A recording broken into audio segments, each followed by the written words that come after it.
This is the first time I'm doing this. This is gonna be a video where I talk a bit about the creative direction behind the project, and it just so happens that it should be the Foreign Exchange Leave It All Behind, which is now celebrating its 10-year anniversary.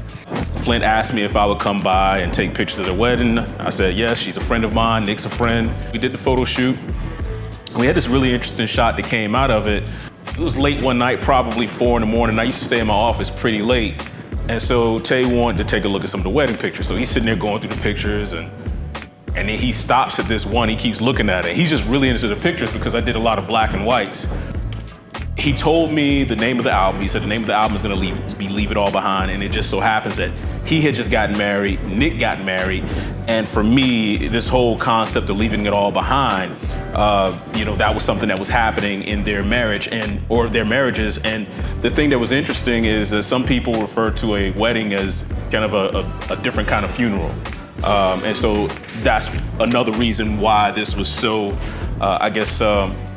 so symbolic. So throughout all the art direction, I wanted everything to be black and white. At the time that we did this, they also said that they wanted to come up with a foreign exchange brand. So we worked with them to kind of re-utilize some of the pieces that my man Frank William Miller Jr. Created in the original Connected album cover. He played a lot off of the crosses, this whole concept of being connected. And so that's where the whole plus piece came from. That came from some of the stuff that he used in their original artwork. Nick is from Europe.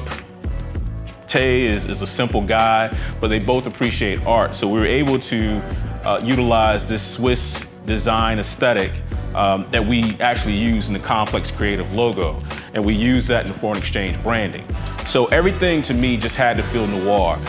Phonte let me hear some of the songs. The music all sounded like someone was in love. Everything just sounded happy, from Daykeeper to, Take Off Your Blues. Everything sounded like they were in love, sounded like someone was in love. So I wanted this really, really cool, kind of mysterious, but still sexy aesthetic.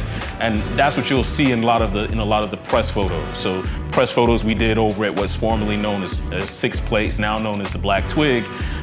We needed a place that was swanky. And so Phonte came, he was dressed up, and Nick, he was dressed up. And so it was just really, really cool kind of grown man. Because at that point, we were starting to become grown men. We were no longer college students. So it was a really different way to think about it. But this is a project I'm still proud of 10 years later. I'm happy, I'm glad that Phonte and Nicolay trusted this to me and my team. And we had a ball working on it. Working on the album artwork, doing the photography. This picture was actually taken in my old apartment, and I caught a lot of flack because this woman was in my bed and it was just a photo shoot. Remember that? But this is actually this person was a classmate of me and Phonte's, and I think they actually worked on the Echo at one point.